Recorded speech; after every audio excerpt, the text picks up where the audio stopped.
Bonjour tout le monde, vous êtes en direct du Paris à Avignon, le festival. Donc on vient de jouer La folle histoire de l'île mystérieuse, une comédie d'aventure à 200 à l'heure entre Jules Verne, Jurassic Park et Indiana Jones, enfin l'Indiana Jones français.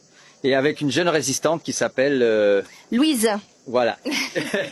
Donc l'histoire c'est voilà, Louise de Talleyrand. Tu peux raconter un peu l'histoire rapidement? Oui, bien sûr. Alors Louise de Talleyrand, en fait, elle est prisonnière dans une cave en Bourgogne et elle va être délivrée un peu malgré elle par Jacques Beauregard qui croit avoir trouvé une cave à vin et qui finalement finit à la Gestapo.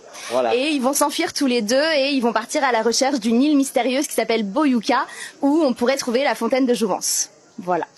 Voilà. Et qui finalement renferme des dinosaures. Voilà, ça c'était pas prévu à la base, mais c'est la petite surprise de cette île. Et il y en a un très très gros sur scène qui fait au moins 3 mètres.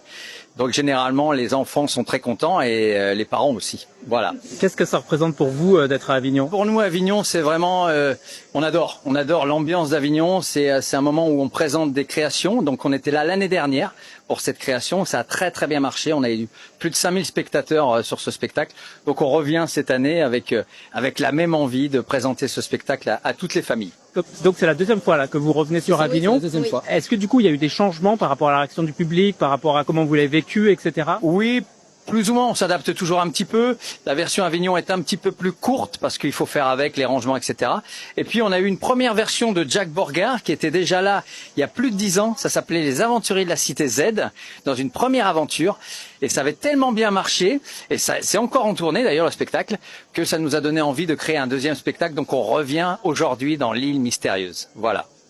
Lequel d'entre vous est le plus aventurier? Elle.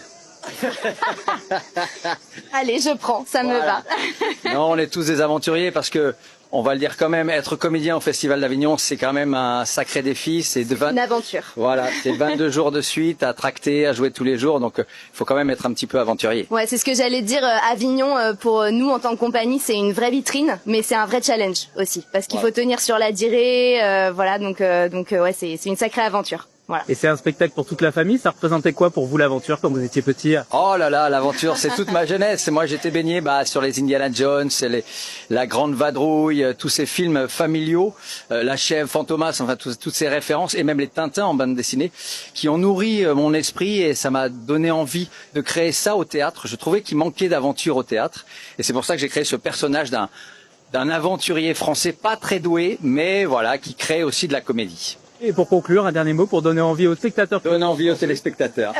Alors c'est vraiment une comédie d'aventure virevoltante, familiale. Voilà, ça va à 200 à l'heure. Il y a 20 tableaux qui s'enchaînent. Il y a une quinzaine de personnages, je dirais. 17. Et voilà, 10. Ouais. Donc c'est vraiment non, ça va très vite et on s'ennuie pas une seconde et on rigole autant vous dans le public que nous sur scène. Donc c'est super. On peut nous retrouver tous les jours à 14h10 au théâtre Le Paris. Voilà.